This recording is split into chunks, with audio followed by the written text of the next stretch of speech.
Good evening, everybody, and welcome to Colchester City Council's Cabinet, perhaps the last one of this municipal year. So a warm welcome to members of the public and to visiting councillors and officers of the council family of organisations. So for the benefit of members of the public, I'd like to explain the Cabinet is the main executive body of the council. It's responsible for day-to-day decision-making on all council services and makes recommendations to full council on major policy issues and on the council's budget. The Cabinet is made up of 8 councillors, each of whom is responsible for a particular range of services. I'll come to apologies in just a minute, but I'll introduce myself and go around the table. So my name is David King, leader of the council, and I'll go to my left. So I'm going to immediate left, Councillor Lee Scaldis, Cabinet Member for Culture, Heritage and the Environment. Evening, Councillor Chris Pearson, Cabinet Member responsible for Economic Growth and Transformation. Good evening, Anna D'Alessandro, Interim Chief Finance Officer in Section 151. Richard Clifford, Democratic Services Manager. Good evening, Andrew Weavers, Head of Governance and Monitoring Officer. Good evening, Pam Donnelly, Chief Executive. Julie Young, Deputy Leader of the Council, Cabinet Member for Housing and Health. Andrea Luxford-Vaughan, Cabinet Member for Planning and Sustainability and Ward Member for Wivenhoe. Martin Goss, Ward Member for Wivenhoe, Cabinet Member for Neighbourhoods. You're not Wivenhoe, No, mate. Jesus. Sorry, Mile End. I could be moving to Wivenhoe, you never know. We'll start again. So I live in Mile End, honestly, today, and I'm Cabinet Member for Leisure, Neighbourhoods and Waste, and that isn't in Wivenhoe. Councillor Jocelyn Law, I'm the Cabinet Member for Communities and Public Protection, and I'm the Ward Member for Highwoods. Thank you all. I'm glad that most of us remembered where we live and what we're responsible for. Some would say, the audience are smiling, that's an improvement on usual. No, seriously, thank you. From wherever you may come in this room, that's great to hear. We've got one apology for tonight, and that's Councillor Mark Corey's aunt, who is unwell at the moment. And it's an opportunity for me to acknowledge Mark's brilliant work with officers, including our Section 151, Anna here to my left, in setting a balanced budget. It sets the context and framework within which we're working tonight. And so lots of work since last summer have led us to the point where we have a balanced budget, and that's no small thing for those of you in the audience who track the pressures on government at every level, national and local. And we've got a mix that will work for the coming year of efficiencies and income generation and the use of capital receipts to reduce the running costs or contribute to our ability to deliver our services as well as reduce the cost of them. It's a great position for the coming financial year. In context for tonight, where we will be making some of those efficiencies and changes, increasing services and service levels out to reduce cost, and making the most of the talents we have across the council, as well as investing where we are able, and Councillor Goss in particular. Several key items on that, which I know he's looking forward to. All right, so thank you. That's context for tonight. Urgent items? There are no urgent items, Chair. Okay. Declarations of interest. Cabinet members, I have to ask you. You've so far given me the same answer, which is you have none. Exception to that rule? No. Okay. I invite you to approve the minutes of the meetings of 28th of January and the 3rd of February. Thank you very much indeed. And that takes us on to item 5 on the agenda, which is have your say. I ought to just acknowledge the fact there's a public building with no plans to evacuate. If you hear any more of that noise, please do not take it as a request to leave the room. I should acknowledge that you can use your phones, and you're welcome to go and do that, but not on flash. This is a recorded meeting, and so you have the opportunity to look back at if not at yourselves, then certainly at us later tonight. That will do for an intro, I hope. On to public speakers. We've got Amanda Gilmore, Colchester Canoe Club. Amanda, please come forward. I hope you remember the form. That's it, press that red button, and then it's 2 minutes and a minute. Thank you. Thank you. On behalf of Colchester Canoe Club, I'd like to thank the council officers who have worked with us over recent months regarding the River Colne and the situation at Middle Mill. The discussions we have had recently have been constructive and collaborative, and the club genuinely appreciates the time and effort officers have put into understanding how our activities operate. I would also like to thank Leader King for taking the time to listen carefully to how the club works, the safety framework we operate under, and the positive impact paddle sport brings to the community. His willingness to engage with the club and help find a practical way forward for the long-term continuation of our activities has been greatly appreciated. Colchester Canoe Club has been part of the city for many decades. We are entirely volunteer-led, and our aim has always been to make paddle sports accessible to the community. We deliberately keep our costs as low as possible so that children, families and residents across Colchester can take part in healthy outdoor activity on their local river.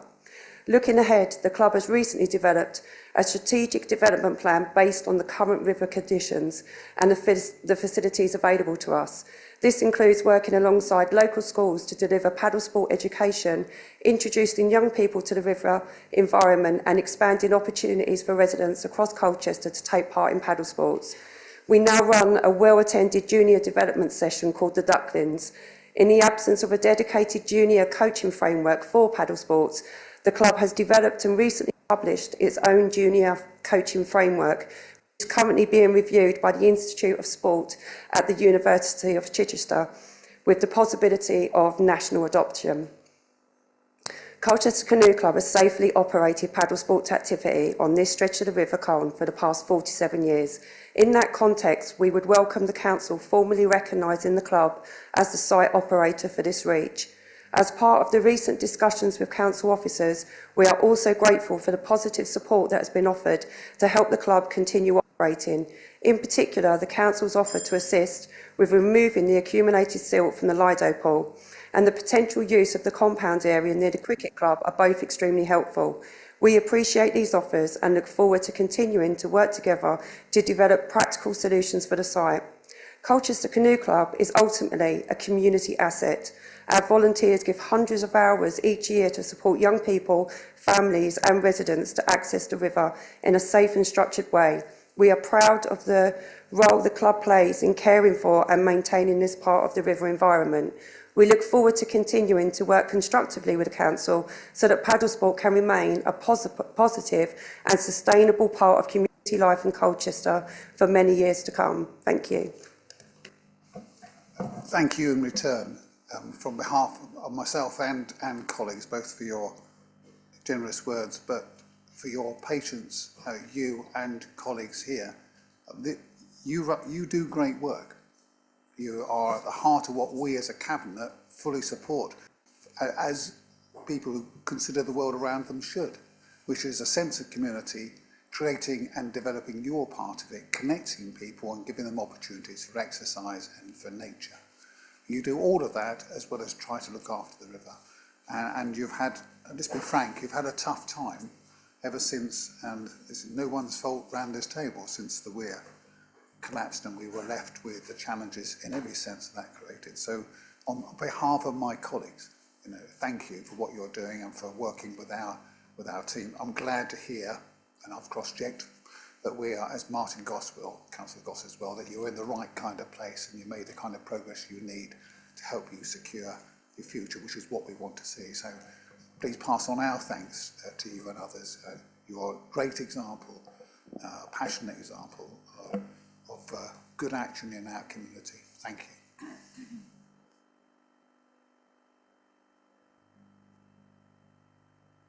Mr. Michael Fitt. Michael.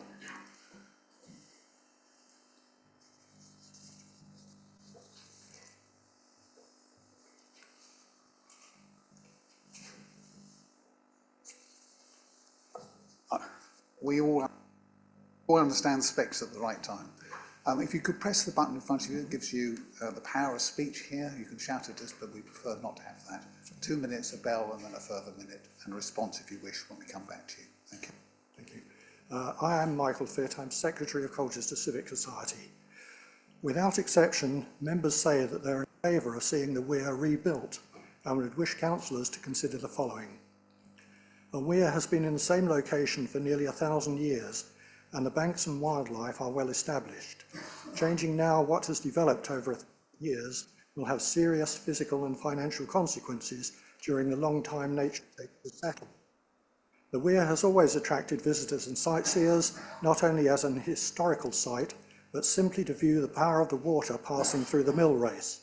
The work carried out so far has gone some way to returning the ambience and appears to be in readiness for the return of the sluice gates. We want to draw attention to concerns that many have should the weir not be rebuilt. A great deal of time, effort and expenditure has gone into the Cymbeline Meadows River Restoration Project. The low level of the river can only have added to the problems. If the river remains at its low level with the banks lacking support from the water, further work will be needed in the future. It also calls into question the future of properties along the river banks, for example, riverside cottages and perhaps the newer properties along Victoria Chase or Rotary Way. No doubt the council would wish to take legal advice as to the possibility of future damage claims due to the gradual collapse of the riverbanks should the weir not be reinstated. The river has provided since 1893 the water required for the boating lake. That supply has been interrupted due to the weir collapse and lowering of water around the supply pipe. Along with the reinstatement of the weir, the raising of the water level will enable the river water to pass through the lake, returning this valuable asset to use again. Castle Park is listed Grade 2 in Historic England's National Heritage List, and the boating lake, built in 1893, is specifically mentioned in the listing. It has been a source of joy and a place of recreation for generations of Colcestrians. As a heritage asset, it must receive the care and attention the City Council is required to give to heritage in its stewardship. Such a boating lake is unlikely to be built now, and once lost will be gone forever. It has been said that of course the lake leaks, well it always did, but with a constant flow of water from and back to the river, this is not a problem. Judging by the amount of water from the current heavy rainfall that remained in the lake, it obviously doesn't leak that much. An inspection would indicate that most of the concrete slabs forming the base are in good condition and only require sealing at the joints. Likewise, the bricks around could be repointed and sealed quite easily. It has also been said that the Environment Agency would be unlikely to grant a licence for the water extraction required. I believe that calculations would indicate that the amount of water required would fall below the level requiring a licence. In any case, 120 years of use must surely set some form of historical precedent. Whether the weir is rebuilt or not, the boating lake must remain, and perhaps consideration should be given to the installation of a ram pump, which derives all its power from the water flow to fill the lake. Reinstating the weir will save future expenditure due to collapsing banks and provide the water to retain the boating lake and improve the attractiveness of the area. Thank you. So thank you very much for taking the time and trouble, and for John Burton as chair to be in touch beforehand. We've given thought to this. Many of these points are ones that we've had to explore, as you would expect. Some of them are interesting thoughts. Our communities in any form would certainly be interested to explore that. But I'll go to Councillor Goss as the portfolio holder. Thank you. Thank you for all the points. Thank you for the continued interest in something that touches many emotions and thoughts across Colchester in different communities. And as you say, there's a lot of history in both the boating lake and also, of course, in the weir. A lot of these points will get picked up when we debate this later. So whether you're still here or you can hear it online, so I'm not obviously going to cast any views, I think, at this stage, because that would be unfair. All I would say is that the Environment Agency is an important stakeholder in this, both from a licensing perspective and also any changes that we make, they would have to be happy with, because they would have to look at any flood risk across the entirety of that river flow, and having met the Environment Agency on site several times at several meetings, they've been clear on that. And also, what's important is flood risk with environmental change. And I work in the insurance sector, and of course this data is really important for assessing whether people get insured or not, or whether their premiums go up and then become unaffordable, which then means the property is not insurable anyway. Now, we're not at that area or stage yet on any of the properties, as I understand it, that flow along the river, but it could change in future. So what we do today could affect things in 50 or 100 years' time, when some of us might be in a retirement home somewhere. But what we do is important, but we also have to take on the account of public finances as they are, and what is best to do for the future based on the data that we have. So we'll look forward to debating that and picking up those points, but thank you. Thank you.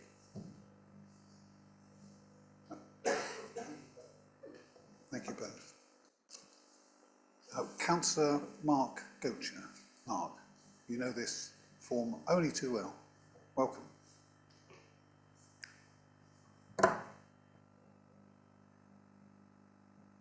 Oh, sorry. Thank you, Chair, and thanks for letting me speak in this brief bit at the beginning.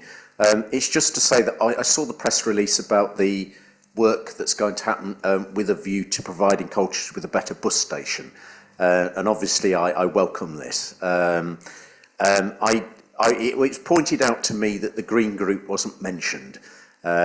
So it's just a plea that can the Green Group be included in the discussions that go around, this. Obviously it's in its initial stage, and I think it's Team Colchester, is it? Am I right? That was it's mentioned, but we weren't mentioned in the press release. So can we just be included? Because I have raised it so many times that I've heard audible groans in meetings when I bring up Leicester's success with its 14.3 million carbon neutral bus station sourced from government central capital bidding. And people say, oh, not that again. So I have been raising it lots of times. So just can we really, as have others like Councillor Scordis, of course, who's raised it lots of times. But can we just be included? Thank you. Thank you, Mark. To be clear, you will have noticed that it's very neutral. I've done my best to make sure this is not an issue that has to be a divisive one as we go into local elections. I'm sure we'll find other reasons to have a debate. This reflects the current membership of Team Colchester as the partnership between the City Council and the County Council, which I chair alongside Councillor Bentley and other colleagues. So that's the only reason. So it's an attempt to be neutral. I want to acknowledge now, absolutely, you've been an advocate, and the more suggestions you have about good places to look for good examples, that I suspect the better. We absolutely will, as we try to. You and I do speak with colleagues regularly to make sure that, and it's a principle of how we work as a council, that local ward members, certainly that's always the endeavour, are united on things that matter. And you, so lucky that the city centre is your patch in that ward sense, but of course it's everybody's city centre. And we absolutely will make sure you and colleagues are cited as this develops. Thank you.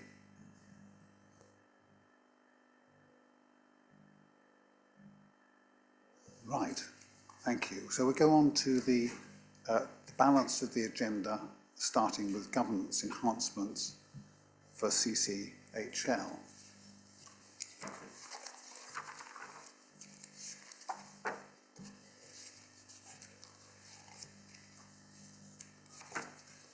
It's so exciting that I have to turn my attention to it. Colleagues know I love a bit of paper. What we have here is a proposal for change to how governance works for the city councils, commercial companies. Under the umbrella of CCHL, shorthand is Amphora, and they provide some absolutely fabulous services for our city.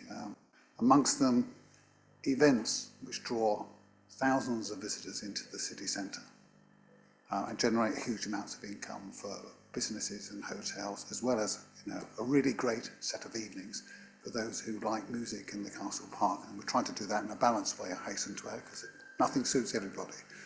So Amphora in all their guises, and they've been reported on here before, really important for both what they provide, what they do, how they connect people to our city, how they bring visitors into the city, and how they generate income. The papers we got before us, and there's two, 7.1 and 7.2, we'll get to them in stage, are around how those companies are structured and how they're run, how they're overseen. 7.1 has some recommendations for changes to the group governance and for recommendations to full council. There have been discussions since. I want to acknowledge that when this went past other members, it was acknowledged that having two sets of, in effect, governance, audit and scrutiny from two of councillor-led committees will be really great exercise mentally for the MD of our company and his team, but that was a duplication. So we've agreed not to do that, to change the recommendations, which are here in front of us, and I'll ask Richard Clifford to read them out, so that there will be one committee providing oversight and scrutiny, which will be our Governance and Audit Committee. And I can feel the excitement at the far end of the room as you're thinking, governance and audit sounds really fun. And the answer is, sometimes it does. So Richard, ask you to talk to, read us through whatever page you find helpful, the change that we've made, so that for the record, we're reading into the record what the adjustments are to this paper. Thanks, Chair. The proposed revised decisions that have been put before Cabinet are as follows. So it's, if you're looking in the report, it's Section 2 recommended decisions, and the revised decisions as follows. 2.1, to amend the Group Governance Agreement and to make recommendations to full Council in respect of the terms of reference for Governance and Audit Committee to reflect the changes set out in paragraphs 2.2 to 2.5 of this report. CCHL Board. 2.2, to amend the CCHL Board to add a paid independent non-executive director as chair.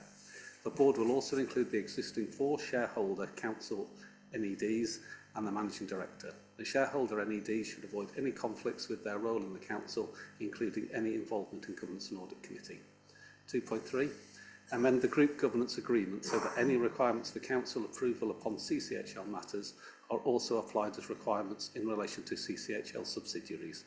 A matrix of key activities and proposed oversight is included as Appendix A to the report. Council oversight. To recommend to full council, 2.4, to recommend to full council that the terms of reference of the Governance and Audit Committee are amended in respect of oversight of CCHL to continue in its advisory role to Cabinet in having oversight of business plans and performance for CCHL, but to include a focus on governance, including audit and accounts, risk and controls. In line with the legal position, to also clarify that the role of shareholder committee for CCHL rests with Cabinet, not Governance and Audit Committee. 2.5, extend the use of leadership in formal Cabinet meetings to include time for senior officers and members to debate strategic matters relating to CCHL, in addition to the existing use to discuss matters requiring Cabinet approval. And that's the end, Chair. Thank you very much indeed, and that builds on, and it's published as well, the supplementary agenda, the strategy panel's debate and recommendations to Cabinet about the governance auditor's role in terms of business plans, management accounts and committees. And I thank them for their detailed work in looking at how our commercial companies work. I go back to how important they are, money raisers, generators of business, and strengthening in a range of services which have a real importance, not least in falls for those who've ever had a relative who's struggled with their mobility to have the assurance that Helpline can provide and run by Amphora, amongst many other things. And we'll talk about them later in terms of an expanded set of roles. That's the next paper. So Chris Pearson, please. Thanks. Thank you, Leader. You and I attended the Governance and Audit Committee meeting recently where there was significant discussion about this, and I think we shared the view that the original suggestion of scrutiny panel and governance and audit separating the responsibilities was probably not the best way forward. So I'm very happy to see this evening. We know that over the last 3 years or so, the commercial company has been reviewed, refreshed, and now is operating in the way it was originally intended. And all due respect and compliment to the existing board and the managing director for that. So I think that's really good. I note the other recommendations in there. The one query I have at the moment is that my understanding, and I'll stand corrected if it's not quite there yet, is the intention is to change the name from CCHL to Amphora. And I'm just wondering whether, in terms of the recommendation that we make to full council, we should recognise that and remove CCHL from the recommendation and make that Amphora going forward. Thank you, Chris. For my part, I'm happy to accept that. I'll come back to the balance of your remarks in a moment. Anything else from other colleagues, first of all? Okay. Thank you for describing so well. In your former role, you had a great deal of oversight and insight into our commercial companies. And I want to, on behalf of the whole of the Cabinet, confirm what you've just described. This is success. Stability is hard won and market share is harder won. And the two need to go together. This paper resets the balance between the council, its company, and in effect the public interest, and creates a space for that company to operate effectively with an appropriate level of oversight and challenge. So thank you for describing it so well and the work you've done on this before. So thank you. With that adjustment of the reference to Amphora being made plain, are we content to agree? Yep, agreed. Thank you. Right, then that's a really important moment for the company, I have to say. For anybody else listening, this is just an awful lot of stuff about governance and audit, that attractive thing I described earlier. Okay, it's about freedom to operate with the least risk, I have to say, to the council that's always the owner. 7.2 is the next paper addressing Amphora. And I will just pick up on the views, first of all, of our scrutiny panel.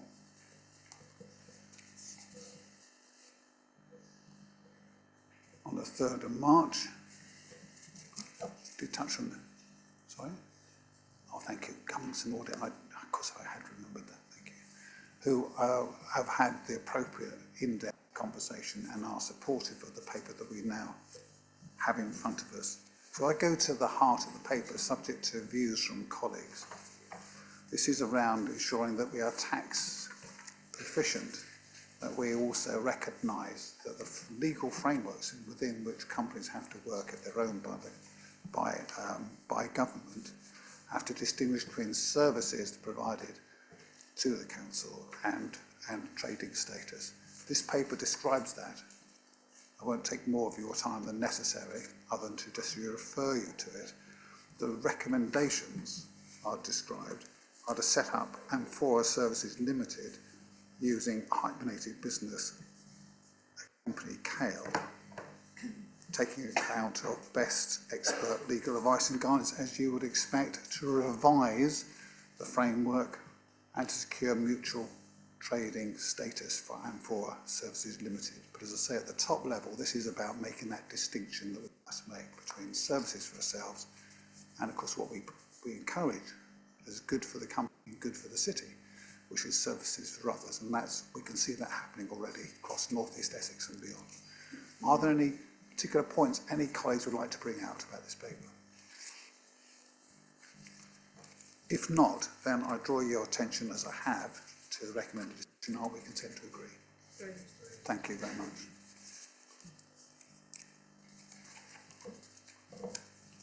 In which case, we go on to item 8, matters to do with homes and housing. Julie. Thanks very much, Leader. The first report we are considering on 8.1 is transitional arrangements for Colchester Borough homes. We're all in a state of flux with local government reorganisation and devolution, and we know that housing services are one of our vital services to ensure that we continue to meet the needs of our residents in Colchester and our tenants. This is an in-principle decision on transitional housing arrangements as we move forward with local government reorganisation. We understand and know that we are going to have significant challenges in terms of taking on responsibility for really important areas such as adult social care. And this is not about setting things in stone for the future. This is about extending the management agreement by 5 years to 2033 to ensure that other focus can be placed on those other services that we will resume responsibility for. It also gives staff in the housing area that reassurance that we've got that management agreement in place to 2033. And we're working very closely with our likely partners going forward, which have a variety of housing arrangements in their authorities. So I'm recommending acceptance to the Cabinet Leader. Thank you, Councillor Julie Young. Colleagues, any other observations on the report? If not, I wanted to speak briefly in support, mindful of our audience, which includes the Chair and Chief Executive and senior staff from Colchester Borough Homes. I want to say once again, you are doing a fabulous job with help and support of Julia and others, but you're doing a fabulous job for the people of the city. It genuinely is something to be proud of. I don't say that lightly. The Chief Exec and I today caught the attention. We're talking to school children around about their city, and we caught their attention when we got past the dry stuff of what do councils do by describing homelessness and the response to it, because everybody can understand how important it is to have a roof over your head, simply put, and as soon as we can to get past temporary accommodation into something that's better, or indeed work that's not seen at all, that avoids that circumstance happen by targeted intervention. You know, we can underestimate what's done by many people because it's out of sight, but the people in this room, Cabinet included, you know, you're making a real difference. So to you, Philip, Esme, to all of you, at the far end of this room, unseen on the camera, you know, please do take to heart the acknowledgement that we give you in taking this decision and noting the work that you've done as we come towards the end of our municipal year. Your work will continue week on week. If there's nothing else, then the recommended decision set out in 2.1, thank you, Julie, to extend the management arrangement for a further 5 years and to note the balance and the remainder of the report. Are we agreed? Thank you very much indeed. 8.2, Julie. Thanks very much, Leader. This is the second of the 4 housing reports, and this really sets out the key national policy changes, and there's been a lot of those recently, so these are the ones that are most up to date that from January. So updates on rent policy, property standards, energy efficiency, temporary accommodation, funding and wider sector finances is presented just for noting, Cabinet. We note that rent convergence will come in from 2027 which will strengthen the HRA and reduce future borrowing, which is all good news. And in terms of decent homes and energy efficiency standards, which will apply in coming years, the council is already well placed to meet these requirements. As you say, demand for homelessness services remains extremely high, though measures such as Beyond the Box are helping to reduce projected costs. It mentions the national funding settlement, new Section 106 flexibilities, and continued constraints from higher borrowing costs. So despite national pressures, the Council's financial position and stock levels remain comparatively strong. Members are asked to note this report, but I would like to add my thanks to yours, Leader, and the fabulous job our housing staff do. They are second to none. They do our most important service, I would say, within the council. We've just had a consultation on the management fee. 10% of tenants responded to that consultation, which is very high level of response, and very, very positive feedback from tenants about the services that they get from Colchester Borough Homes. There are always things that arise from consultations like that give us food for thought, and safety was one of the things that I picked out of that consultation report, particularly around communal areas in blocks of flats. And I'd like to have a look at what we could do to actually make people feel more secure and safe in their own homes. But great feedback on specifically on members of staff, the communities team within CBH, the cultural change that's gone on within CBH, and value for money, and the responsiveness around repairs and the quality of those repairs. So really positive response from a high level of tenants that took part in that consultation. As I say, Leader, the report is for noting, but it is all really, really valuable stuff in that report. Thank you very much indeed. Lee. Thank you, Chair. And I think this report as well highlights some of the real challenges that we do have around housing. It's probably one of the most important things we do cover, because everyone deserves a home. And those numbers in temporary accommodation is staggering, to be honest. And we know that children, if they're stuck in B&B, it's the effects that have on their later life chances is hugely significant.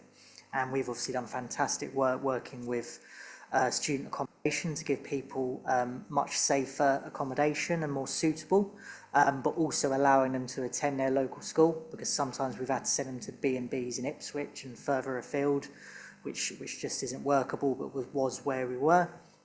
I think people need to understand we are going to have significant issues meeting those energy targets. I may get kickback on that, but we all know from a lot of our social housing in our wards, it's very old.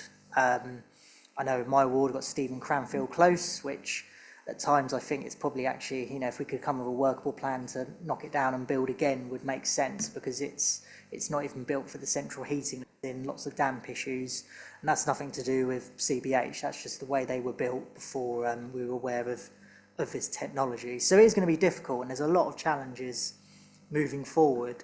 I think one thing that has helped, because we are obviously buying back council stock and we are building council homes as well, which is absolutely brilliant, but also the change in government where the discount for right to buy has been scrapped has stopped us losing a lot of our stock, where we were losing it for a pittance. So that has helped us keep some of our really important stock moving forward, because before we were losing more stock than we were building council homes, and the waiting list was getting higher and higher. So we are in a better position, but I think it's important people know we have some real challenges moving forward with housing. Thank you, Chris. Thank you, Chair. I just want to add to your remarks and to Councillor Young's and Councillor Scordis's remarks about how important social housing is, and the story behind that. my family, and I know I lived in social housing for the very early part of my life, and how essential it is. The fact that we have over 500 families at the moment in temporary accommodation should sit very badly with all of us, not just members of the council, but residents out across the city as well. The time should come one day, I would like to see in my lifetime, where no child is in temporary accommodation. And I hope that the commitment that this council has made to CBH and to social housing will continue in the new authority, whatever guise that might take. Thank you very much, Councillor Pearson, Councillor Scorless, for adding to the sense of importance of what we do. And personal experience is always a vivid way of looking at this, isn't it? I just want to be sober for a moment before we close, unless Julie wants to add anything else to this, Councillor Young, because there is something about us reminding ourselves why we're doing what we're doing. So in the next couple of years, we're going to bring on stream more, we hope 100% social affordable homes in North Colchester. We're going to be acquiring homes as well as improving their condition. And we've had some criticism, some of it is a fair challenge about what that places in terms of burden of debt and so on. But here's two truths. One is that it's hugely expensive, and what a waste of money, to pour funds into temporary accommodation and bed and breakfast, when actually isn't that hugely better, the second point, to have people in homes where they can have a certain quality of life, whatever other challenges they've got to face. But here's my sobering point. The trend is clearly and nationally upward. We're going to be running hard to keep this under control through the coming year. And I think we mustn't lose sight of that reality. There's reason to keep pressing on and do what we can to intervene and prevent homelessness, to encourage national politicians to help and support us locally with our housing and homelessness duties. And because that will matter to families and children in their hundreds. There's a thought over the years ahead. Okay, Julie. Yeah, I just wanted to comment on the children in temporary, well, in bed and breakfast in particular, but there is national focus on this. We received a letter from Alison McGovern only this week about this very topic. So we've already got stringent targets for not having children in bed and breakfast longer than 6 weeks, which in the main we meet, but they're going to have a real spotlight on us in terms of making sure we stand by that target.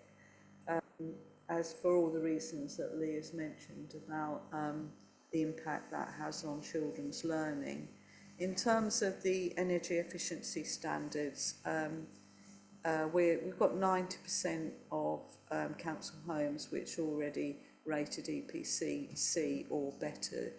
We've got further investment in that.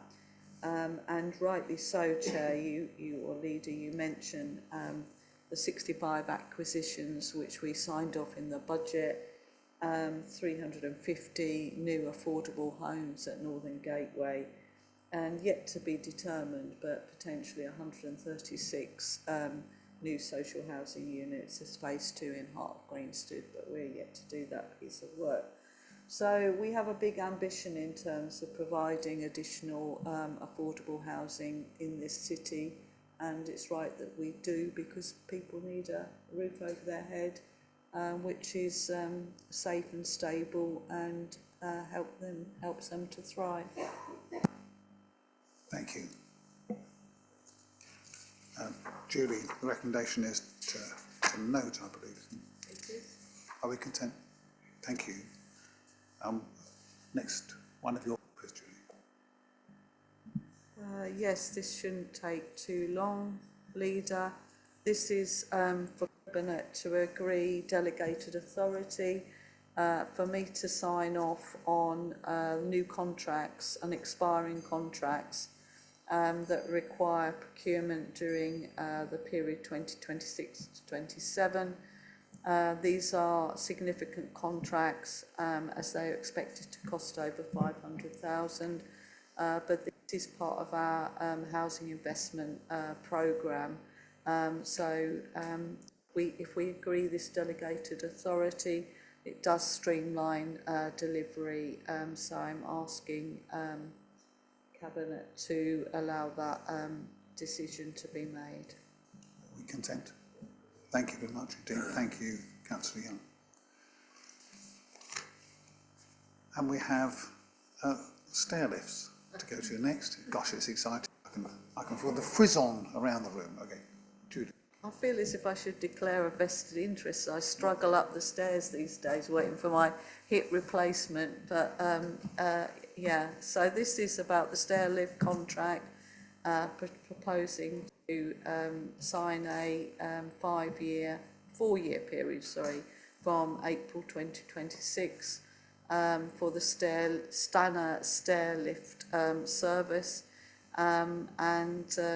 Yeah, I mean, they've provided a good level of service to us in the past, and I'm looking for Cabinet agreement that contract is extended and stays in place with Stannah Lift Services. Are we agreed? Thank you.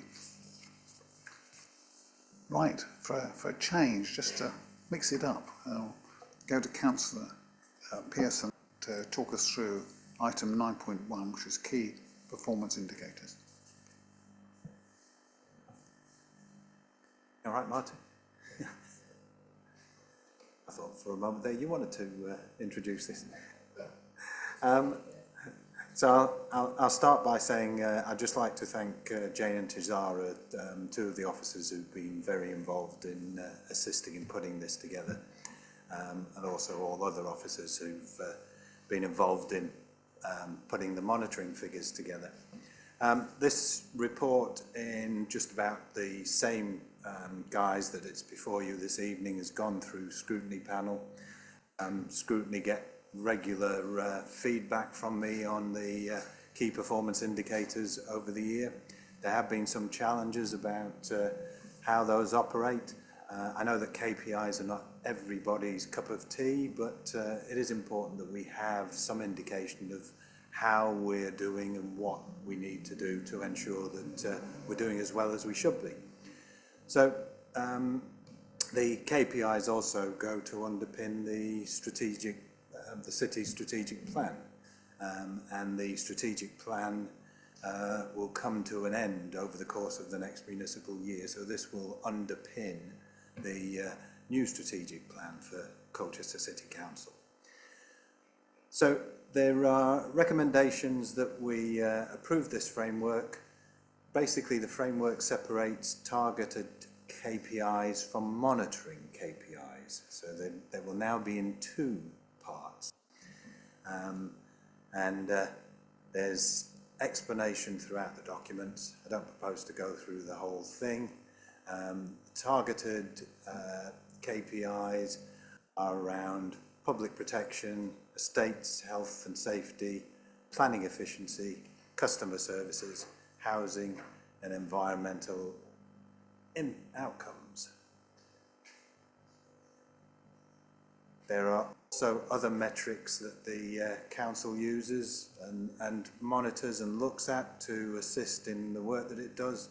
Public health metrics being one of them. And attached to the documentation are appendices that detail the different targeted KPIs and the different monitoring KPIs. The definition of targeted KPIs are to drive specific in-year improvement or compliance and are assessed against stated targets. The monitoring KPIs will track trends and provide assurance and context, but they don't carry targets. And the narrative explains movement and actions. All of these are grouped around the strategic plan objectives. I could probably speak all evening about individual KPIs, but I won't.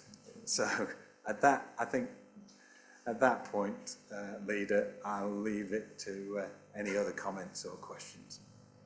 Thank you very much indeed, Councillor Pearson, Chris. Colleagues, anything that any other colleague would want to bring out?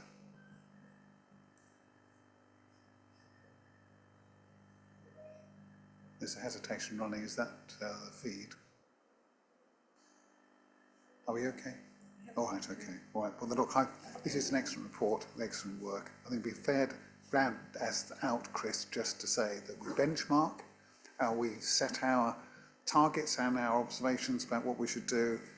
Well, I think often in the upper quartile, but certainly we aim to perform well and not to give ourselves too easy a time. So it's always a balance with resource, isn't it, to serve the public well across a wide range. So I think this reads well for those who care, and some will, and is tested during the course of the year. So we've got recommended decisions set out in paragraph 2 to approve, to endorse the approach of formally separating targeting from monitoring, and to agree explanatory context will provide in the reports to clarify purpose and interpretation, and you've described that very well. Thank you. Anything else from anybody else? If not, that's our decision. Are we content? Thank you. That's really great. And the Councillor Goss show is now on. He tried to jump forward earlier, which is a welcome change, I have to say. Martin, we've got quite a few items here, but they really matter. So the first of these, award of grounds maintenance contract, goes back to M4. Over to you. Yeah, so this has appeared at various meetings for the last 18 months plus, scrutiny meetings, cabinet meetings, council meetings. So I'm not going to spend too much time on this because I think it's quite well documented. ID Verdi's contract comes to the end of its life, and it has been extended previously on the 31st of October 2026. So it's only 6 months away from expiring, and we have to put in place arrangements for cutting grass and keeping Castle Park and our play parks and all the other wonderful areas we've got across Colchester in a good state. And I think this approach will do that. The approach that we're recommending is to award it to Amphora, but it's not completely bringing it back in-house. It's keeping it in the commercial auspices of how Amphora operate, but it is the best commercial way to do that, to ensure that the £1.9 million that we spend on cutting grass and removing weeds and all the other things that go on across Colchester, and of course on behalf of Essex County Council, because we cut the verges at our expense on behalf of Essex, because we have to top up what they pay us. But overall, this is the most cost-effective way of bringing this service back under our control, to bring forward new equipment and new innovation. We will have to cheapy across existing staff, and they've been cheapy backwards and forwards a number of times, no doubt, for the very long-serving staff. But I think for their careers and long-term welfare, that's probably a better thing. But it still is arm's length from the council, so the pension is slightly different and other arrangements. But those legalities will get dealt with as part of the process and will be done properly. So I'd like to recommend to Cabinet the decision under 2.1, of which there are 3, but in essence it's awarding the contract, a 7-year contract, to Amphora. There has been some question about that, particularly with LGR, but we again felt this was the most cost-effective and contractually successful way of doing it. So I think, happy to take any questions, but I think this has been debated at many meetings, has been through a lot of scrutiny and conversations, and overall I think with using technology, I don't think AI will quite be cutting the grass, although we will probably be looking at things like automated mowers and things like that. So obviously we'll allow the new operator to deal with that, but we're expecting efficiencies through the contract using technology, and probably not chat GPT quite yet, or robots, but that's where we're heading, and the general standard should be the same, and I'm expecting it to actually be better and that's all I'm going to say, or at least on par, and some of it better, but that's what I'm expecting. So over to you guys to push it through, or I'm happy to take questions or comments. Anything from Chris, please, thank you. No, I know that I have queried, given that we're on the threshold of local government reorganisation, whether offering a 7-year contract was acceptable or not, but I'm reassured that that's the case, and also it appears that from a financial perspective and a business plan perspective, that 7-year contract makes sense. So I agree. Thank you for bringing that point out. Anybody else want to come in? Jocelyn, Councillor Law. Yes, I'd just like to say I'm really pleased to see this going through. I remember discussing this when I was on policy panel and sharing that. It's really good to see this come forward because it's a solution that's going to be good value for residents. It's bringing it sort of, within the sort of city council sort of family, so to speak. And it, you know, this sort of service is really key for residents. You know, having a city that looks well maintained, that helps engender pride, it's really important, you know, in terms of us also being outward facing. We know that many people come and visit Colchester. You know, I'd like to thank those frontline staff as well, because their work is so important. We depend on it. So I'm really glad to see this policy going forward. Thank you. Thank you. Anybody else? If not, then Martin, a couple of remarks from me, if I might. Thank you for your involvement on this, as in the other front-facing services that the council will provide. It's where we can get a lot of grumbles, can we not? But they keep us on our toes, keep us alive to what's happening. I know that you take it in that spirit. To the team, I want to say a thank you. I can see some of them in the audience. For those who are going to take this on, I want to be sort of upfront about this. As is set out in Appendix 1, we're absolutely going to be focused upon, as you said, Councillor Goss, upon standards. And we have to accept we've got less money in the pot, so it's going to be a challenge some of the time. But we're really clear, and I know you are personally, Martin, that the places that matter most to the public are going to get a really high quality treatment. But we're working within a budget, always a truth. We're expecting to make some money and frankly to serve the public better in a more responsive and target-oriented way, and I know that you'll help drive that with the team. So my thanks to Amphora for taking on what is a significant challenge for the council. That helps other services. If we can spend rather less but still have a high quality output here, it makes it a little easier elsewhere, and it's that combination that makes for efficiency, I'd suggest. Martin, thank you. Anything else you want to add? Okay, so are we content to agree as set out in paragraph 2? Thank you. Councillor Goss, Martin, on to your next subject. So, building on some of the have your say comments earlier, this is where we need to talk about Middle Mill and whether we replace the weir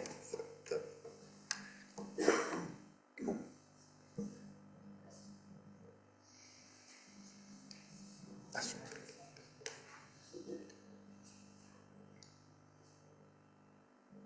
My apologies. We'll take visiting councillors first, Martin, and then we'll take that into account in our conversation. Thank you for the reminder. I get reminded every time there's a sea of paper at this end of the room, he says.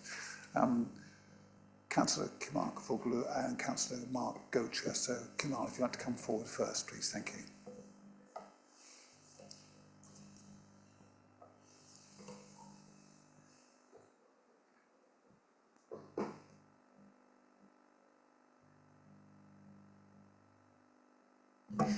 Thank you, Chair. Dear colleagues, last November, Councillor Gocher and I attended a scrutiny panel meeting sharing our concerns that ward councillors were neither approached by relevant portfolio holder nor briefed or consulted before the above-mentioned scrutiny panel meeting, which scrutinised and evaluated different options around Middle Mill Weir, and had reference to the Boating Lake as well.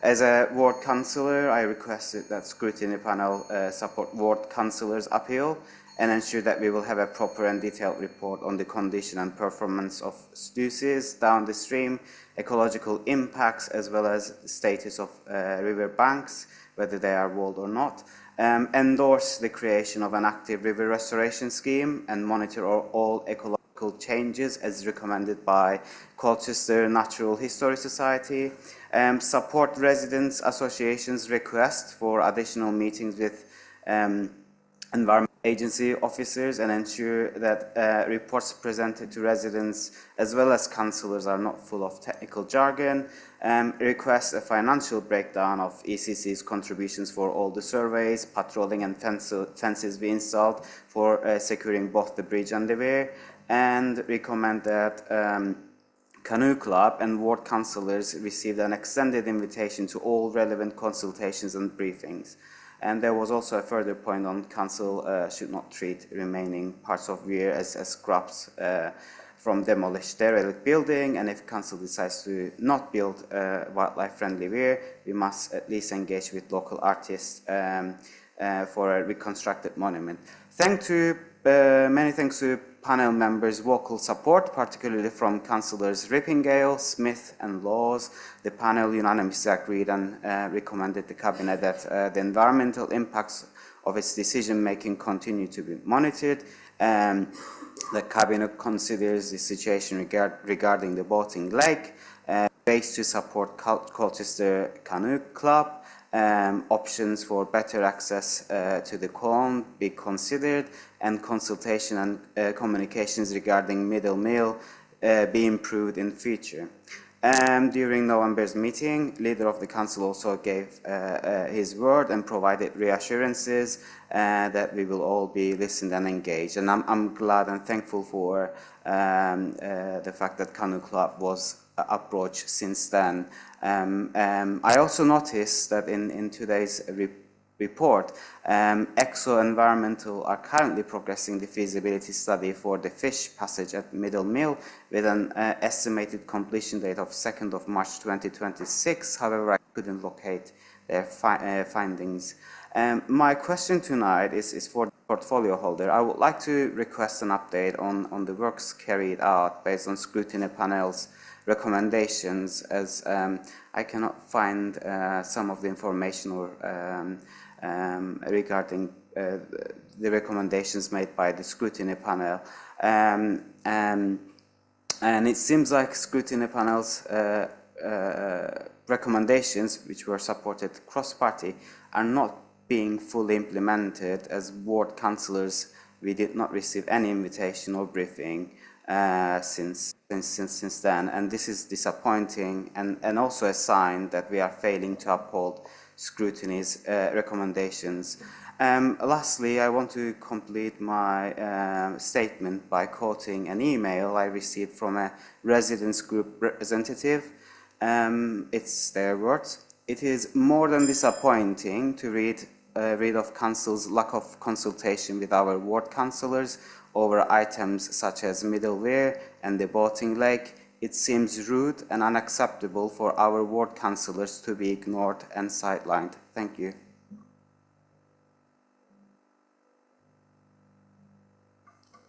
I'm going to take the middle path on that, Kamal, and say that what I hear you acknowledge is that has been scrutiny, it's been twice it's been through.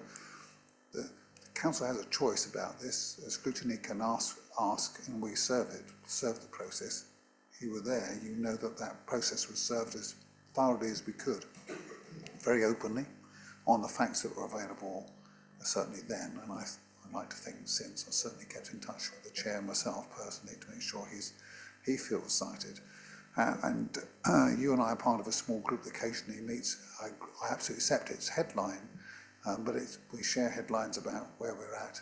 And what is, I have to be frank, we take the weir and the bridge together has been a very frustrating process for everybody, including those around this end of the table, in terms of trying to secure the cooperation we need with the county council and other partners. I think I want to turn it to the upside before I go to Martin and say we've made real progress, and we have certainly sought to act in the spirit that you described. But we have to make decisions. And what's come to us today includes a reference to, and the past paper to scrutiny, is around recommendations and next steps. I will say to you, as I would personally, we're not about being rude, ever. Why would we do that? That's unproductive. We'll do our best to observe the courtesies between members, and if there are some issues or any information that we can provide you away from here, then I'm certainly very happy. I'm sure the portfolio holder will feel the same, to get officers to help that. We have provided regular updates, and Councillor Goss and I have prompted those. We know the public have an interest in this, but we must distinguish between an interest in something and an agreement. We have to make a decision, an executive decision. We can't simply put, as tonight has shown on earlier conversation, we can't please everybody. What we can do is do our level best to hear, listen and feed back.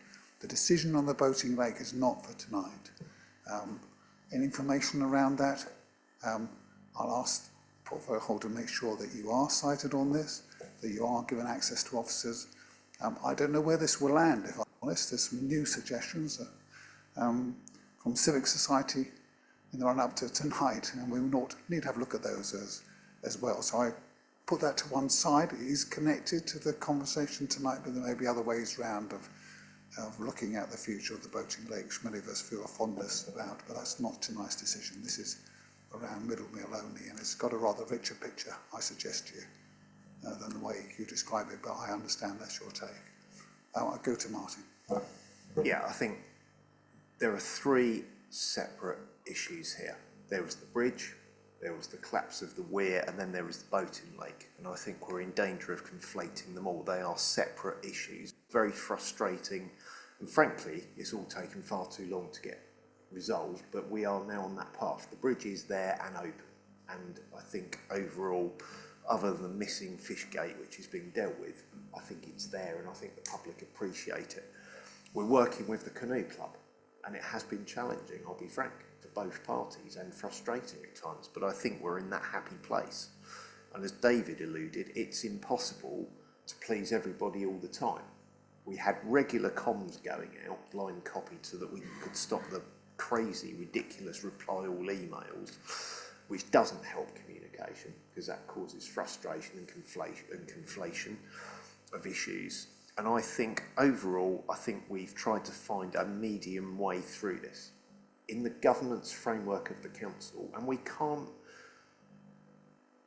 help every wish that everybody has on consultation and every conversation, but I think the communication has been fair. And I'll put it back on you.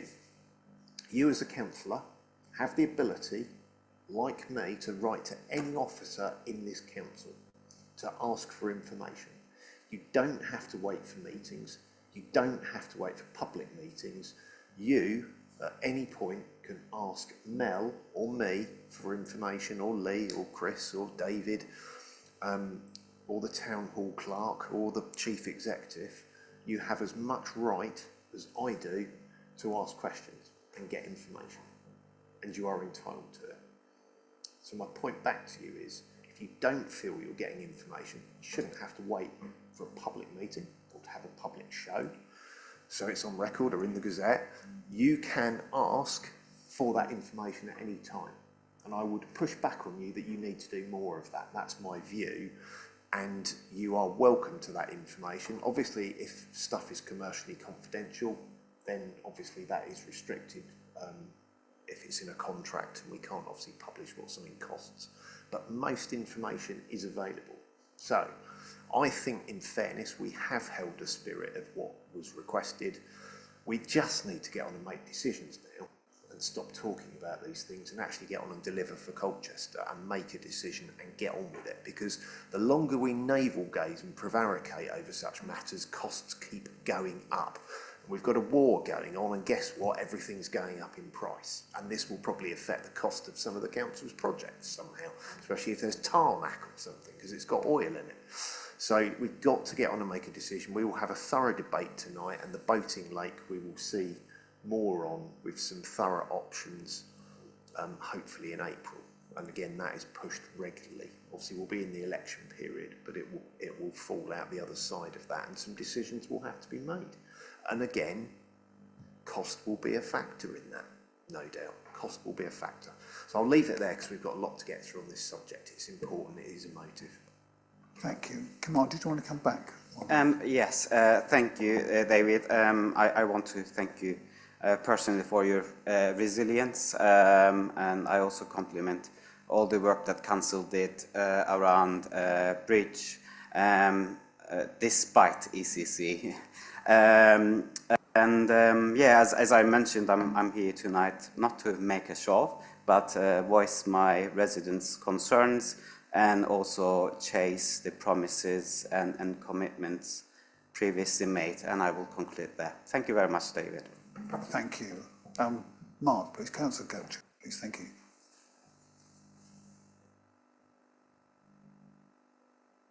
Thank you, Chair. Yes, a difficult decision ahead. I have a number of concerns. I mean, obviously the weir has been there for probably over 1,000 years. When it was built, there weren't houses in certain places along it. And I know that some of our residents do have some quite serious concerns, particularly in Riverside Estate. They're worried about flooding still. And of course, I have heard what the Environment Agency said on that issue, and you will as well. But despite that, the fears remain. So one thing I'd like to ask is that whatever the decision is tonight, say the decision is not to rebuild the weir, just for sake of argument, can a package be put in place where that level of that river, especially near Riverside Estate, is monitored perhaps a bit more, and it's probably monitored already, but that there is real monitoring of that river level, whether there are any changes as a result, whatever the decision is on the weir.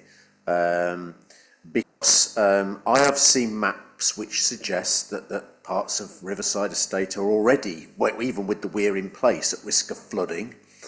And the fear is, despite what the Environment Agency have told people about the flow of water, that with it rushing down, it will increase that flood risk. That fear is there, whether true or not, whether based on reality or not, is different. Perception of reality can be different. So can we have a proactive approach to alleviating the fears? Second concern I have is obviously the ecological repercussions, and I know that there's a debate over this, and that there's an argument that removing barriers is the best thing you can do for ecology. But at the same time, there's the argument about the banks becoming more likely to fall in, the trees more likely to collapse in certain parts of the riverbank. So again, can all of that be monitored? Because tree falling is something that a lot of people have concerns about. They say, oh, the trees are already leaning more, the trees are leaning more. That is a real public fear out there, that it will just lead to more trees falling into the river. But also fish. I've heard representations from anglers that there's less fish in the area that is lower, further up the river as a result of this. And that the fish had disappeared, and that it's actually led to less fish in the river than before. Again, this is anecdotal evidence, and can we be certain, based on the actual real evidence, that whatever decision is made is not going to deplete the river of wildlife, rather than enhance the river of wildlife? Thank you. Thank you. Thank you, Mark. You've said yourself there's a distinction between fact and perception, but you're right to say that matters. Martin? Yeah, I think you're absolutely right. We need facts, not anecdotal comments, etc., or blaming the EU for the loss of fish or whatever else may come up. I think we have to make a decision. We have to accept what follows on from that decision. a good point to pick up on is trees and banks. There has been some work to deal with some of that in the river, because I've asked for it, and that work has been done where some tree works have been done where that's been spotted. And I think the wildlife, I mean, there was worries about the swans. I think the swans have adapted quite well, actually, to the changes. We will obviously put the fish gate in. We have to do that by law. So that will happen. So that will naturally help the fish that are in there. I've not heard any complaints about depletion of fish stocks, etc. And of course, to remind people, you can't just fish in it. You need a licence. You can't pop up with your fishing rod. You need a licence, and in fact illegal fishing goes on in Highwoods Country Park, and we do patrol it, and we do catch people and prosecute where necessary, and we will do the same if people are illegally fishing Castle Park. I don't think you'll find any fish in the boating lake at the minute. So yeah, take on board your points. The Environment Agency is an important stakeholder. They have a massive part to play, and I've been on site with them a number of times, asked them the same questions, and their recommendation is you don't need to rebuild the weir. They prefer with climate change. They recognise climate change. The President of the USA might not, but they do. And they recognise that actually having structures in rivers, particularly with the change in rainfall and drier climates at certain points, that it's better not to restrict it. And to use an example, Spring Lane, which does flood at the lowest point, we actually used to have to open the gates at peak to reduce the flooding in that area, because I remember having a massive debate with the residents there that we weren't opening it. Well, we haven't got that problem now because it doesn't exist. It still floods, but it's not as bad. So that has improved that for the residents of Spring Lane, but that area will always flood, and there's not too much we can do about it because of the low point past that bridge. And those properties are in danger of flooding, so I wouldn't want to be their insurer, frankly. Riverside Estate, we've spoken to the Residents Association before. They've had direct dialogue with the Environment Agency, and as I said earlier, insurance companies want that data.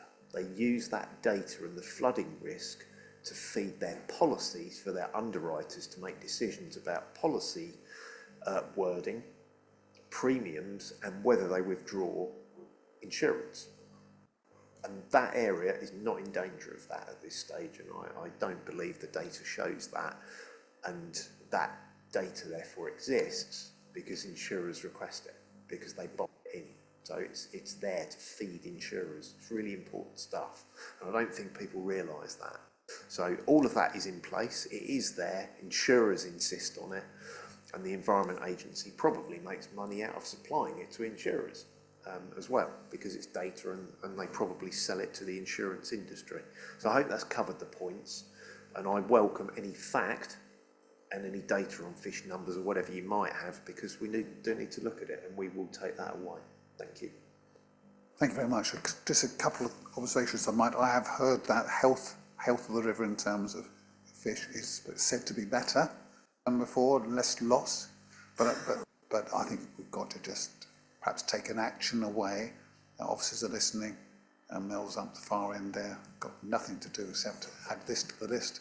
But the capture of fact to help residents locally and to help you, Mark, and your fellow members, we'll take away whether we could do perhaps 2 collected bits of exercise, drawing on the Environment Agency and other sources, perhaps twice in the coming year, for example, but I'll leave that to what officers might advise, so that we can give you a formal product. If we diarise that, then Martin would see it, and then we could share it more widely. That might be a help. But I take it that you stand on the side of facts as we know them, until such time as we have something different, which neutralises this issue in that sense. We're all about making the most of the river, aren't we? So, Mark, anything else you want to add? No, thanks very much. Just to say that the anecdotal evidence from fishermen came from a professional angling club, not the illegal fishers, but thanks. Thank you. A neat distinction. Martin will be circling around them now as a group rather than as individuals. Thank you, to be serious, thank you very much indeed. Thank you for your interest on that.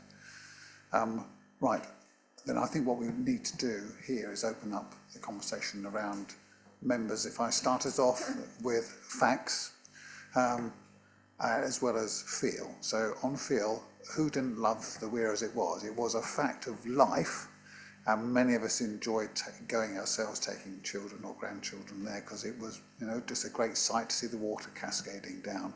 We know that made life better for our friends in the canoe club and paddlers, but that was a byproduct of history.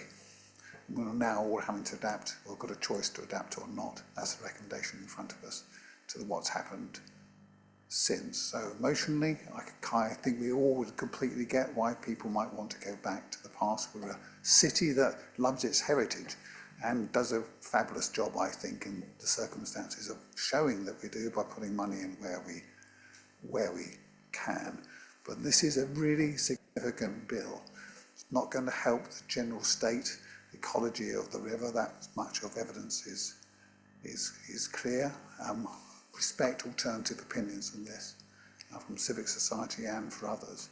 So here's the last thing for me, which is if we were to invest a sum, which I think now will be understated given all the changes in the passage of time, that's a capital cost. We do not have that to spare in the reserves. We've got other calls and reserves, so we need reserves to get ourselves through this next couple of years and into LGR. Borrowing that money then becomes the choice. That's going to cost us the better part of about 190,000 a year in repayment and interest. And I have to say, in my view, it's marginal. That 2 million, that 190k a year, we could use better if we had to. That's some of the genesis of this report. I'm going to stop there and ask for views around the table. Thank you.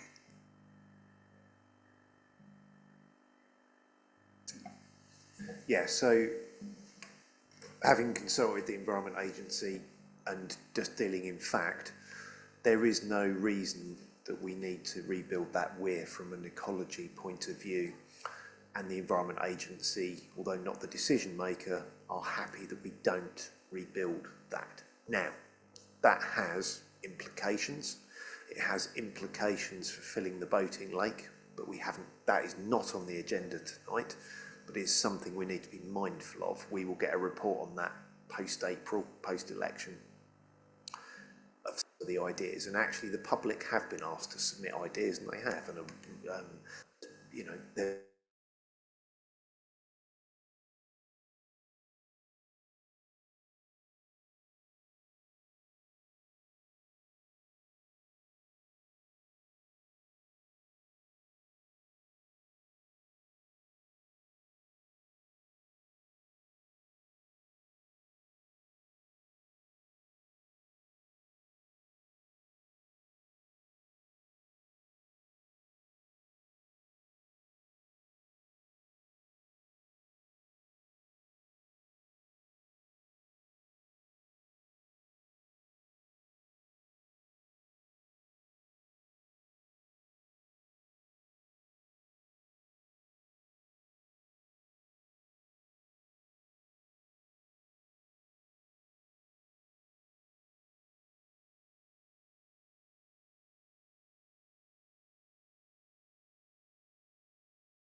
watch the canoes as well, paddling around.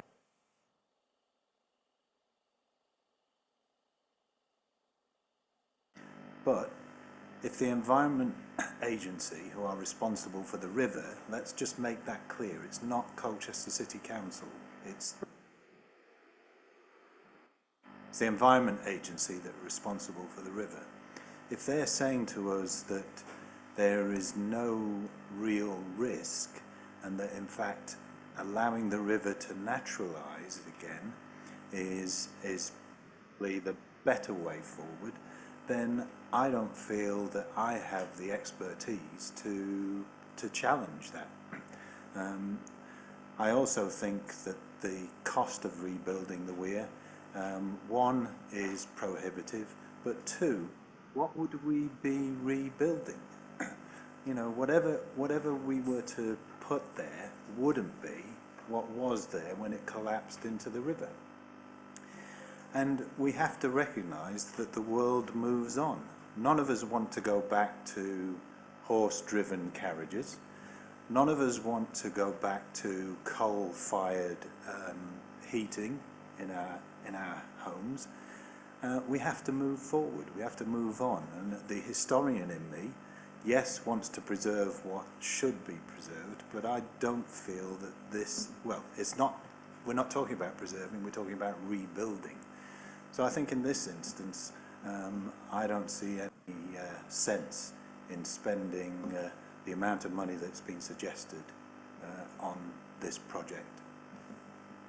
Thank you. I don't want to extend this with the business as well. Is there any contrary views or complementary views? Councillor Scordis-Lee. Yeah, I mean, I think ditto to others. It's, I mean, when it happened, I thought it would be, you know, 2 years ago now, wasn't it, that we'd want that weir back, but there's other things that have been benefits to the river. Obviously, it's disappointing that the Canoe Club can't use it as they did, but actually, one benefit I have noticed, remember those years when we had the algae issue, and that happened in very hot years, and obviously last year we had one of our hottest years on record, and we didn't get that problem, and that may be, I'm not a marine biologist, but it may be because of the change and it is being allowed to naturalise, so that may be one benefit, and it does look different.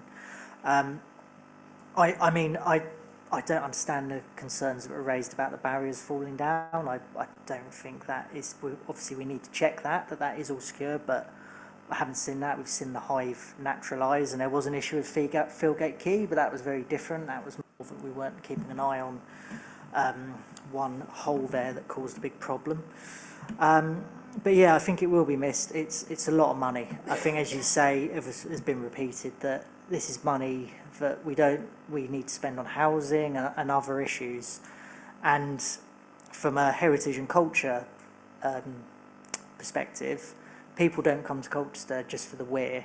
In fact, probably most people didn't know it was there and find out when they're walking around our world-class park. They come for other reasons. So from a financial aspect of bringing people in, sadly that probably wouldn't be one of them that did. As I said, in an ideal world, if we had the money, I'd be pushing for it and say, let's do it. But what we also have to be realistic is it's probably going to cost more, as you said, than we have put down. And we've seen how local government deals with some of these projects. It will probably take a lot longer than we would like it to take as well. So I think at the moment, I would err on the side of caution of what Councillor Gocher has said, that we should work closely with Environment Agency around the flooding and what these future impacts are going to be.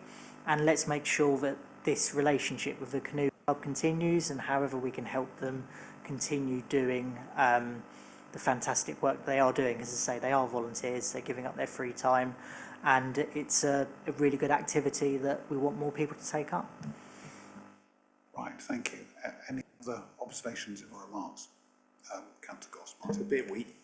The other bit we haven't wrestled with, I think we've been really clear on the weir, is what we do with the remnants of what's left. Actually, some quite important, worthwhile remnants that are left, the wheel and some of the steels. And there's a number of words in the report, and I think there's two very distinct options here, and I think we've got to wrestle with this tonight, and again, not let this sail down what's left of We could leave you to make that decision for us. We could touch base in informal cabinet. Yeah. I think what we could tonight is agree that we want to see a good use Yes, for agree. what was salvaged. Yeah. And in that sense, we could accept the recommendations on the basis Yeah. that we'd delegate the final decision to you, Martin. You touch Yeah, base that's fine. with us. And I think it's two distinct things. It's either we gift it elsewhere in the country where it could be put to good use, or we do something with it and keep it in Colchester but make it into some kind of statue, monument, whatever. So we'll look at that, but that's again a serious decision so that we make sure what's left, the best happens to it.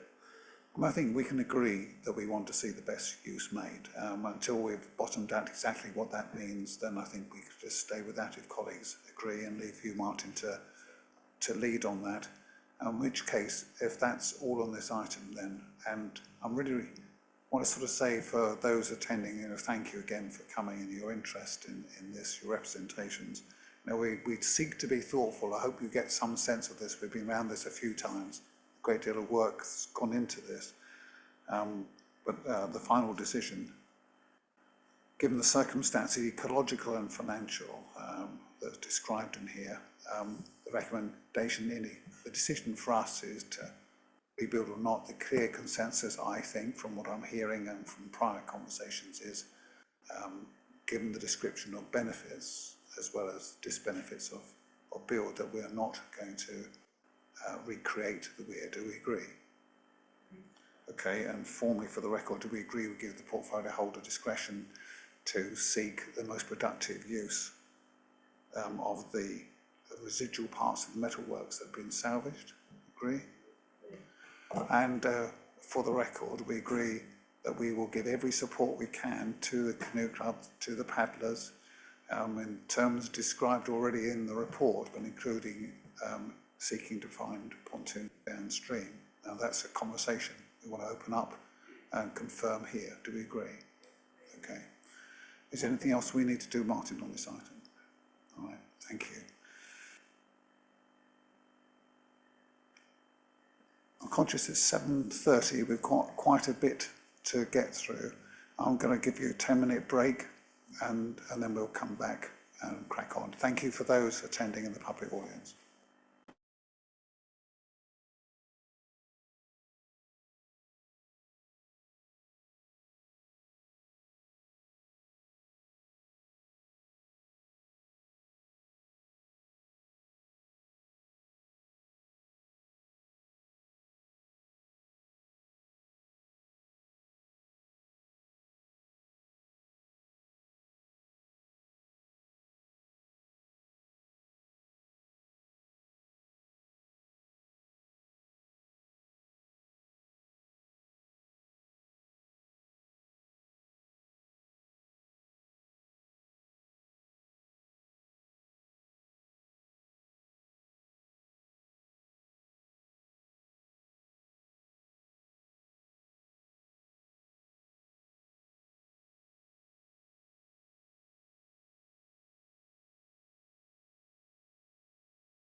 Okay.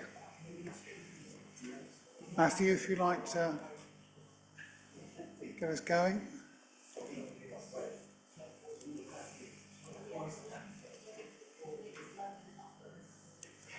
Okay, folks, and we reopen Cabinet. Hot chocolates aren't in the ready.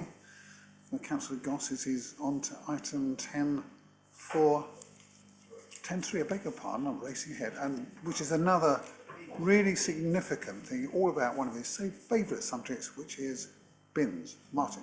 So, to underpin the strategy for the council and also for waste that we adopted some time ago, this is basically giving the people of Colchester wheelie bins.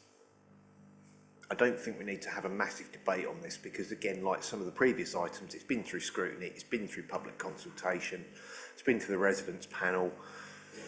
I think it's been well aired, and I think as a council we've got to get to grips with this to have a uniform, cost-effective 21st century bin collection service for our residents and to clean up the streets as well. There's so much benefit to doing this. And for those people that may be watching, or for the Gazette that might be reporting this correctly, hopefully, there is a bit in the report that some people may have missed, that we are also doing more than other councils. And what we're doing is we are literally walking the streets, not doing it from behind a desk or using Google Maps. We are actually having officers going out, looking at those routes and using local knowledge from councillors to look at where wheelie bins are not suitable.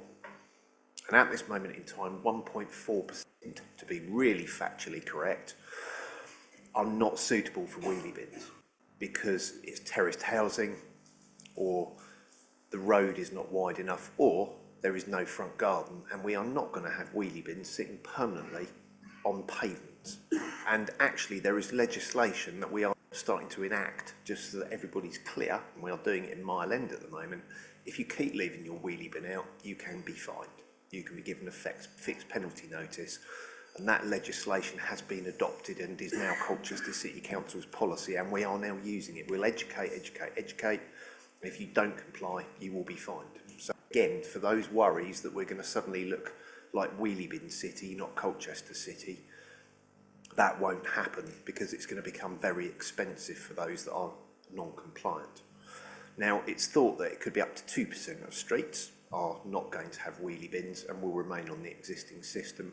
Other councils have not done this, like Ipswich, for instance, and there are some streets in Ipswich which do look like Wheelie Bin City, and we're not going to have that in Colchester. So again, we've listened, we've been flexible, and we are being supportive of those residents' concerns. So I hope that that's really clear to the point, and that we will sign off spending 2.241 million, 650 quid on wheelie bins to move recycling forwards, to move black wheelie bins forwards, to stop dustbin bags. You know, it's very 1980s, just dumped on the street in the majority of places, but where that 1.4% of roads can't take wheelie bins, then if we're listening, you will have to remain on that older system, I'm afraid, but we're listening, okay? We're not forcing you to have wheelie bins.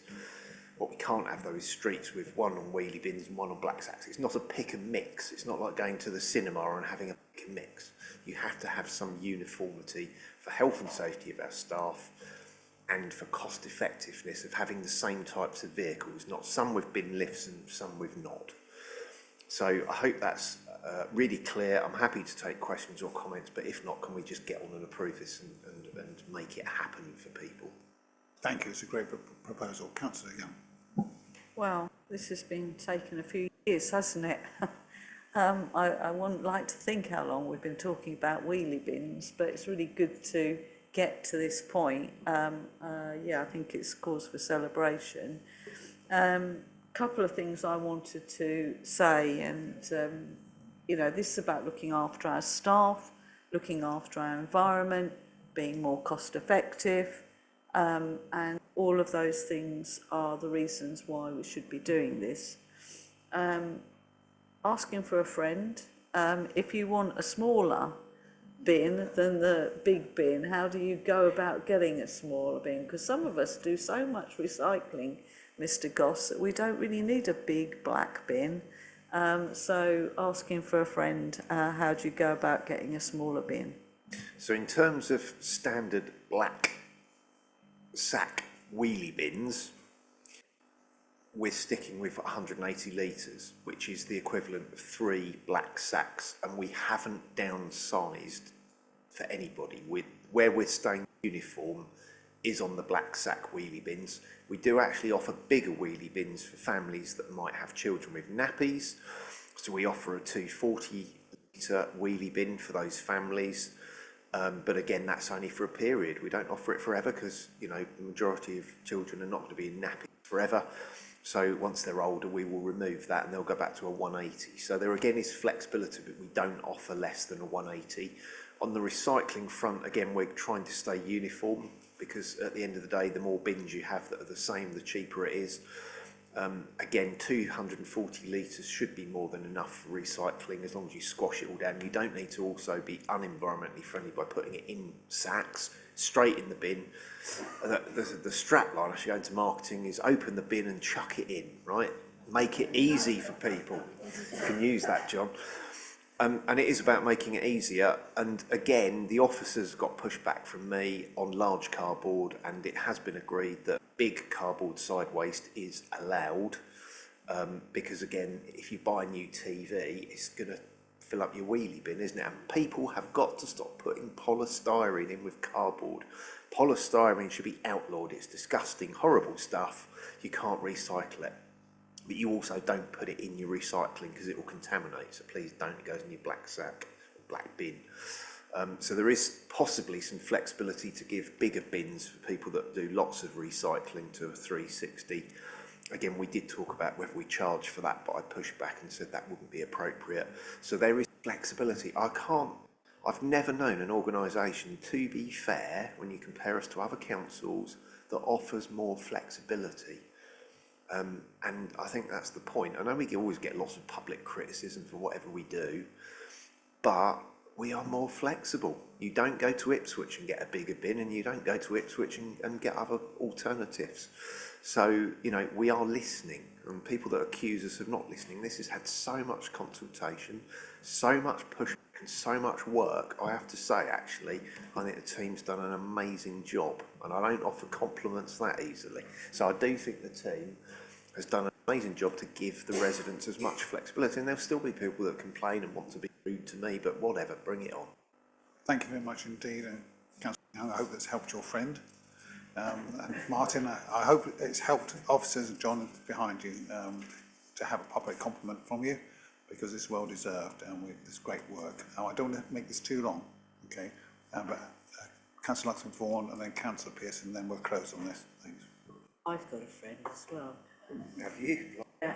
And this friend's front door opens onto the pavement in a road with 100 properties that don't. So you saying because that one person has to have black sacks, the whole road does? No. So do you send 2 vehicles down? No. What happens? John, would you like to take this down?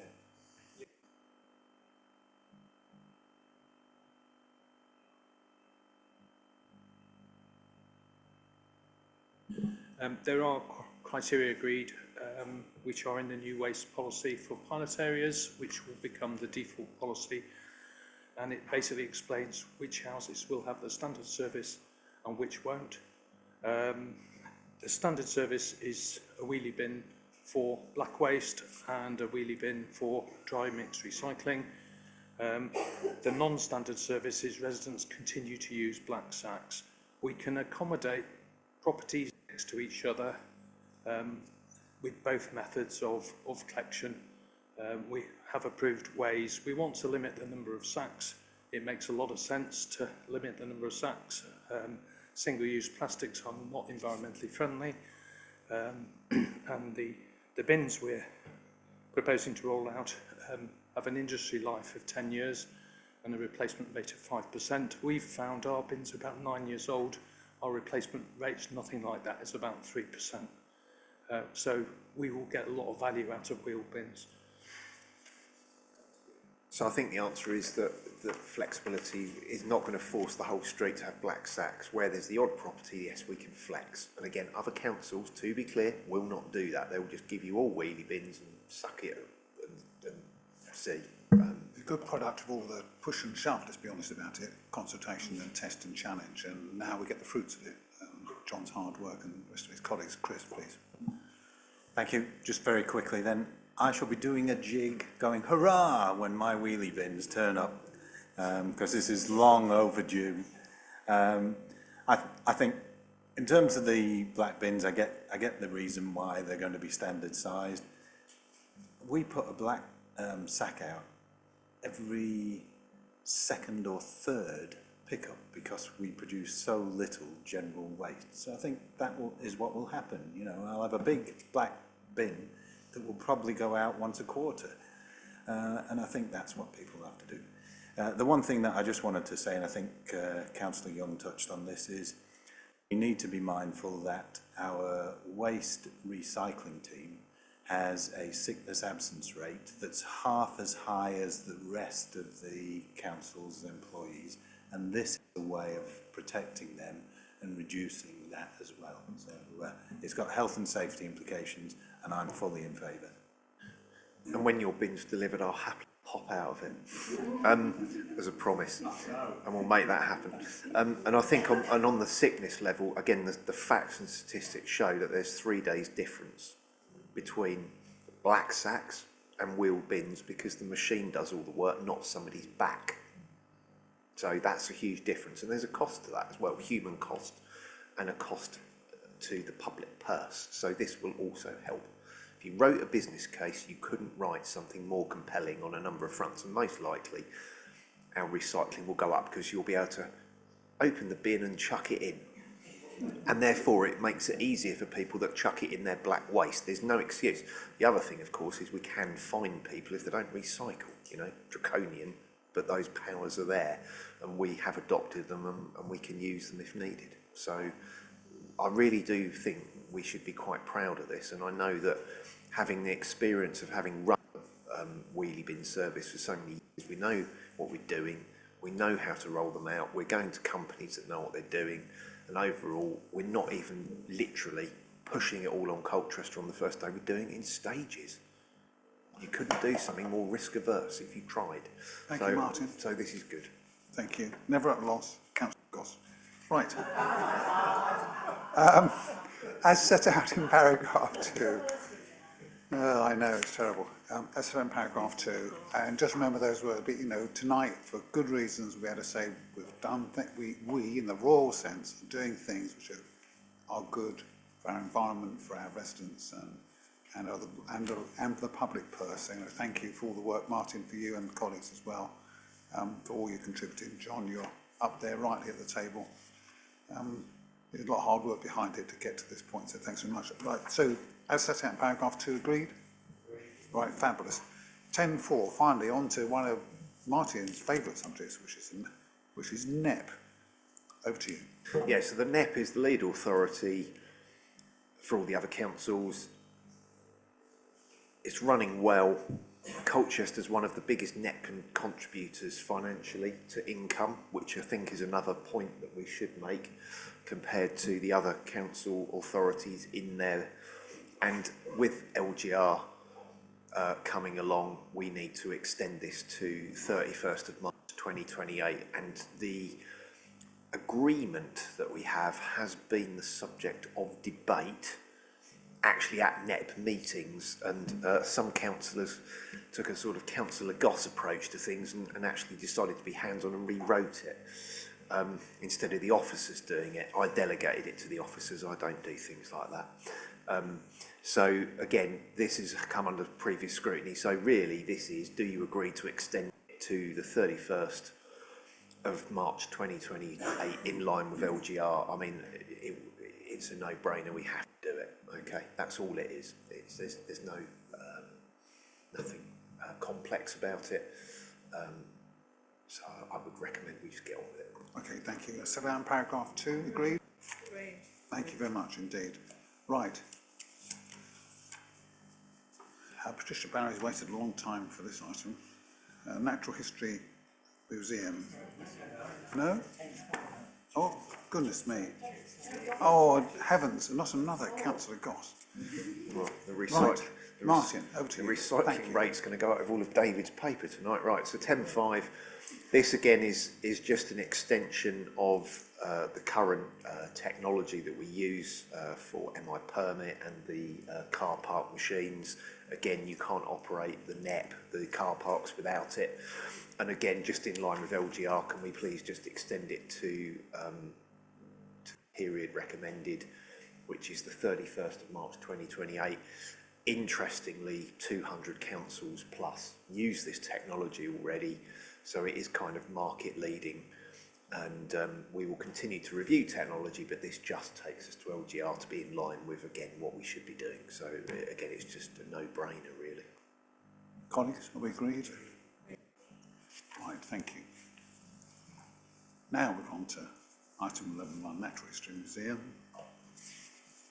And I'll ask the portfolio holder to introduce the item, Lee.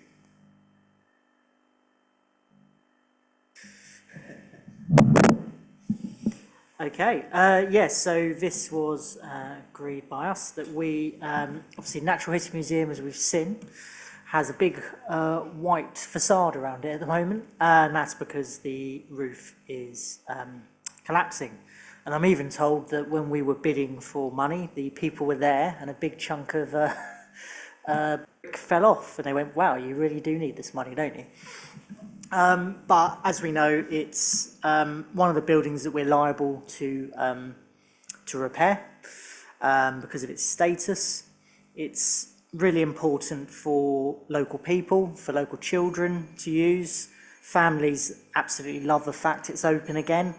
And obviously we have plans in the future to extend this with more funding that we're bidding for moving forward as well.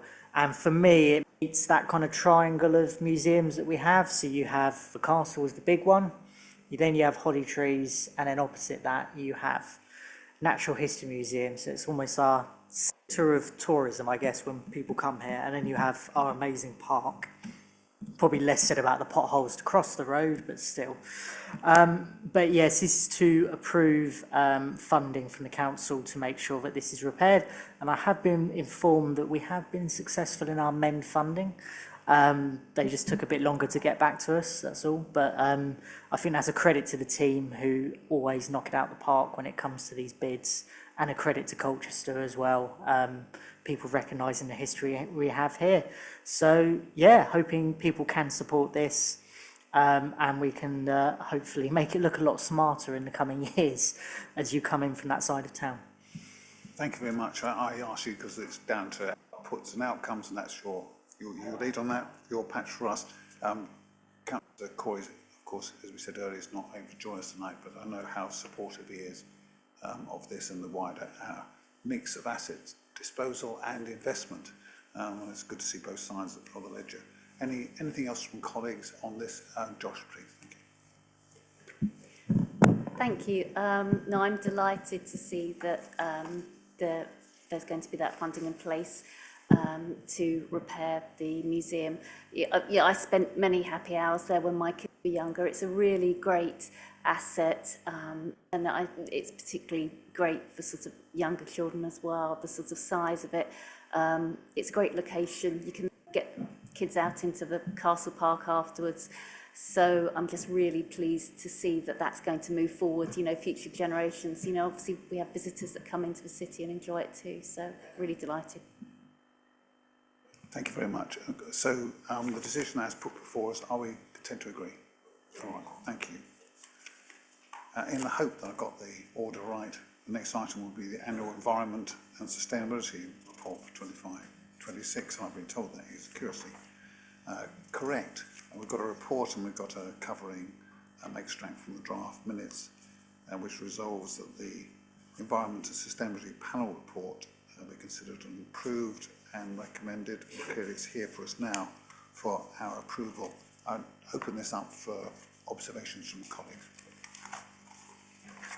Councillor. Yeah, so I've obviously attended some of these meetings or watched online as Cabinet Member for Environment. And obviously they only have 3 meetings a year now.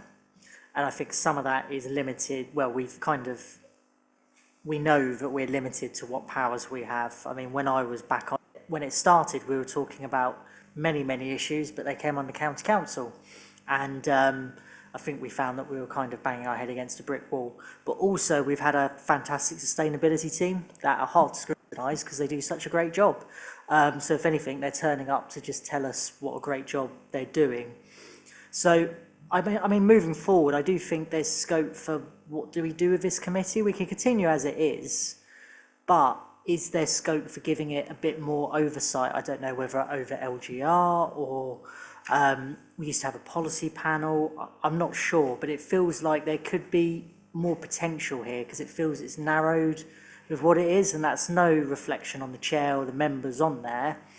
It's just that, as I say, we only have so much power as a council over this, and I think we've come to realise that over time. And some of the same questions are being asked at the same meetings because there might be a substitute. So there are my thoughts moving forward. I think obviously it is important we scrutinise this part of it, but it feels like there could be more scope for that committee, because what we do want as a council is we want enough committees for councillors to sit on, because that's important for democracy.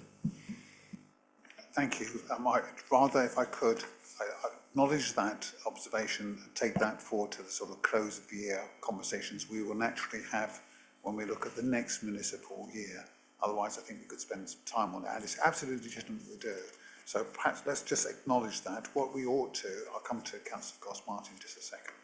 Of course, in the recommendations to council are some issues on which we ought to just have a, I'm sure members have looked at this, but just come to see if we have a view that we can express tonight. So if I could just remind you of that, it is for approval, but there's recommendations within it. So, Martin, is there something you want to say now? Yeah, I was going to say I sympathise and hear what Councillor Scordis is saying on this committee, and I think it does some good work, but meetings cost money. And I don't want. I don't want to go into that now. It's not respectful, actually, of members. But it's a fair point. You're reinforcing it. We should have a conversation. And what else can we do to support initiatives that we can do something about? It will change with LGR, and we need to remember that, because they will have that power to do stuff, and we should therefore be looking at the future on what they can be doing, particularly as we'll be having elections in a year's time for the shadow authority. So that's the time to point at the future. So I do agree that needs looking at. Okay, then I'm going to take us through the on 4.2 the recommendations to Cabinet to see if there's anything we in particular need to do more than note. So the first of those points is around the transport interchange and regeneration projects. Sorry, Andrew, is there something you want to draw to our attention?